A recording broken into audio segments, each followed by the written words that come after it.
Hi guys, யோ வாட்சிங் Tamil time killer. ஒரு முட்டாளான animal பேர் கேட்டா நம்ம எல்லாரும் ஈஸியா டக்குன்னு வாத்துன்னு சொல்லுவோம். ஆனா ஒரு ஜீனியஸான அனிமலோட பேர் கேட்டா சில பேர் பூனை நாயின்னு சொல்லுவோம். ஆனா சில பேர் மனுஷங்களே ஜீனியஸா இருக்க மாட்டாங்க, அனிமல்ஸ் எப்படா ஜீனியஸா இருக்கும்னு கேட்போம். ஆனா உண்மையாலே நாய் பூனை எல்லாம் தவிர்த்துட்டு நிறைய ஸ்மார்ட்டான அனிமல் இருக்கத்தான் செய்யுது. அந்த மாதிரி 5 ஸ்மார்ட்டான அனிமலை பத்தி இந்த வீடியோல பார்க்கலாம். Purchase your tracks today. First நம்ம பார்க்க போகிறது ராங்கோன்ஸ். நீங்கள் ஃபோட்டோவில் பார்க்குற இதுதான் ராங்கோன்ஸ். கார்டியன்ஸ் ஆஃப் கேலக்ஸி படத்தில் ராக்கெட்னு ஒரு உயிரினம் வரும்ல, அதுதான் இது. அந்த படத்துலேயே அந்த கேரக்டரை ரொம்பவே ஜீனியஸ் தான் காமிச்சிருப்பாங்க. நிஜத்துலேயும் ராங்கோன்ஸ் ஜீனியஸ் தான். இந்த ராங்கோன்ஸ் எல்லாம் எந்தளவு அறிவாளினா, ஒரு வாட்டி இது ஒரு பிரச்சனையில் சிக்கிருச்சுன்னா அது சாவர வரைக்கும் அந்த பிரச்சனையில் இன்னொரு வாட்டி சிக்கவே சிக்காது. இந்த ராங்கோன்ஸை பிடிக்க யாராவது ட்ராப் செட் பண்ணாங்கன்னா இதால் அந்த ட்ராப்பை உணர்ந்து அந்த ட்ராப் கிட்ட இருந்து தப்பிக்கவே முடியுமா. வாகிங் யூனிவர்சிட்டியில் இதோட ஸ்மார்ட்னஸை டெஸ்ட் பண்ணுறதுக்கு ஒரு டெஸ்ட் வைக்கிறாங்க. என்னன்னா, இந்த காக்காவை வச்சு ஒரு கதை சொல்லுவாங்கள்ல, ஒரு பானையில் அடியில் தண்ணி இருக்கும், அந்த பானைக்குள்ளே காக்கா கல்லை தூக்கி போட்டு அந்த தண்ணியை மேலே வர வச்சிருச்சு, அதுக்கப்புறமா அந்த தண்ணியை குடிச்சிட்டு போகும்னு சொல்லுவாங்கள்ல, அதே மாதிரி ஒரு டெஸ்ட்டை இந்த ராங்கோன்ஸ்க்கும் வச்சாங்க. ராங்கோன்ஸும் கரெக்டாக பானைக்குள்ளே கல்லை போட்டு தண்ணியை மேலே வர வச்சிருக்கு. அந்த காக்கா கதையை ராங்கோன்ஸும் கேட்டிருக்கும் போல.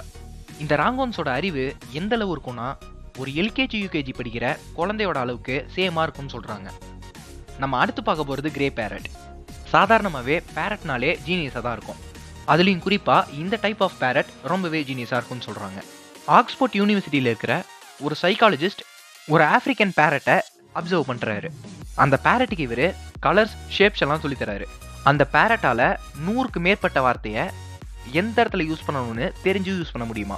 உதாரணத்துக்கு, அதுக்கு பசிக்குதுன்னா அதால் பசிக்குதுன்னு சொல்ல முடியும். இதே மாதிரி 100க்கும் மேற்பட்ட வார்த்தையை அதால் யூஸ் பண்ண முடியும். இதோட ஸ்பெஷாலிட்டியே, இது ஒரு விஷயத்தை கற்றுக்குச்சுன்னா அது லைஃப் லாங் மறக்கவே மறக்காதான். அடுத்து நம்ம பார்க்க போகிறது புறா, அதாவது பிஜிஎன். புறாவால் தான் கூட்டத்தை கவுண்ட் பண்ணி ஒரு கம்யூனிட்டியை ஃபார்ம் பண்ண முடியும். இதோட ஸ்மார்ட்னஸை டெஸ்ட் பண்ணுறதுக்கு ஏதாவது ஒரு டெஸ்ட் வச்சா மற்ற பறவைகளோட கம்பேர் பண்ணும்போது அதிகபட்ச டெஸ்ட்டை இதுதான் பாஸ் பண்ணுமா. அதனாலேயே இதை ஒன் ஆஃப் த ஸ்மார்ட்டஸ்ட் பேர்ட்னு சொல்கிறாங்க. அது மட்டும் இல்லாமல் ஒரு ஹியூமனோட ஃபேஸை பார்த்து இதெல்லாம் ஞாபகத்தில் வச்சுக்க முடியுமா. ஒருத்தர் தன்னை அடித்தாலோ ஏதாவது ஒன்று பண்ணாலோ திரும்பவும் அவங்க கிட்ட போகும்போது உஷாராக இருக்கணும், இந்த மாதிரி சில விஷயத்த அதால் ஞாபகம் வச்சுக்க முடியுமா. இதோட ஒரு மேஜர் ப்ளஸ் பாயிண்ட்டே, கண்ணாடியில் தான் உருவத்தை பார்த்து அது தான் அதால் கண்டுபிடிக்க முடியுமா.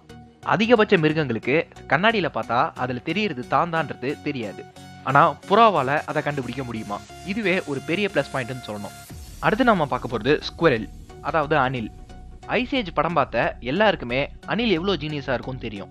மற்ற மிருகத்தோட கம்பேர் பண்ணும்போது அணிலுக்கு அதிக ஞாபக சக்தி இருக்குன்னு சொல்கிறாங்க. பழைய காலத்தில் இருந்த அணிலோட கம்பேர் பண்ணும்போது இப்போ இருக்கிற அணில் ரொம்பவே டெவலப் ஆயிருக்குன்னு சொல்கிறாங்க. எப்படி டெவலப் ஆயிருக்குன்னா, இப்போ இருக்கிற அணில்லாம் மனுஷங்களோட வாழ பழகி இருக்குன்னு சொல்கிறாங்க. ஒரு அணில் நம்ம முன்னாடி சுற்றிட்டு இருந்துச்சுன்னா நம்ம பாவப்பட்டு நம்மக்கிட்ட இருக்க சாப்பாடை அதுக்கு கொடுப்போம். ஆனால் அந்த அணிலுக்கு யார்கிட்ட சிம்பத்தி கிரியேட் பண்ணி எப்படி அந்த சாப்பாடை வாங்கணுன்றது தெரியுமா. மற்ற இடத்துல இருக்கிற அணிலை கம்பேர் பண்ணும்போது கலிஃபோர்னியாவில் இருக்கிற அணில் ரொம்பவே ஜீனியஸாக இருக்கும்னு சொல்கிறாங்க. கலிஃபோர்னியாவில் இருக்கிற ராட்டில் ஸ்னேக்ஸ்லாம் அணிலை பிடிச்சி சாப்பிட்றோம். ஸோ அதனாலேயே அணில்லாம் தான் எனிமிக்கிட்ட இருந்து எப்படி தப்பிக்கணுன்றதை நல்லா தெரிஞ்சு வச்சுருக்கோம். பாம்பு தன்னை அட்டாக் பண்ண வந்துச்சுன்னா ஒரு மண்ணுக்குள்ளே போய் புதஞ்சிக்கிட்டு ஒரு பாம்பு மாதிரியே சவுண்டை கிரியேட் பண்ணி, நானும் உன்ன மாதிரி ஒரு பாம்பு தான், நானும் அணிலை தான் தேடிட்டு இருக்கேன் அப்படின்னு ஆப்போசிட்டில் இருக்கிற பாம்பையே கொலாப்ஸ் பண்ணிடுமா. அந்த அளவுக்கு அணில்லாம் ஜீனியஸ்ன்னு சொல்கிறாங்க. நம்ம லாஸ்ட்டாக பார்க்க போகிறது ரேட். எந்த ஒரு புது மருந்தை கண்டுபிடிச்சாலும் அதை முதல்ல எலிக்கு தான் கொடுத்து டெஸ்ட் பண்ணுவாங்க.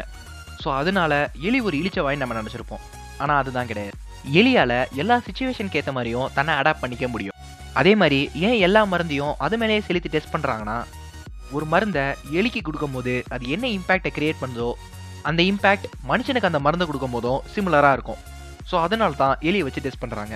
நிறைய பேர் எலியோட சைஸ் சின்னது, ஸோ அது இறந்துருச்சுன்னா அதோட இழப்பு கம்மின்னு நிறைய பேர் நினச்சிட்டு இருப்பீங்க. ஆனால் அதெல்லாம் கிடையாது. எலியோட கண் பார்வை ரொம்பவே வீக்காக இருந்தாலும் ஒரு வழியை அது பார்த்துருச்சுன்னா அது எப்போவுமே அதை மறக்காது. ஒரு எலியால் தான் கூட இருக்கிற இன்னொரு எலி ஒரு பிரச்சனையில் மாட்டிக்கிச்சுன்னா அந்த பிரச்சனையிலேருந்து எப்படி காப்பாற்றணும்னு அதால் யோசிக்க முடியும். அந்த அளவுக்கு எலி ஜீனியஸ். இந்த வீடியோ உங்களுக்கு பிடிச்சிருந்தா லைக் பண்ணுங்கள், சேனல் பிடிச்சிருந்தா சப்ஸ்கிரைப் பண்ணுங்கள், பிடிக்கலனா ஏன் பிடிக்கலன்னு கமெண்ட் பண்ணுங்கள். Bye guys.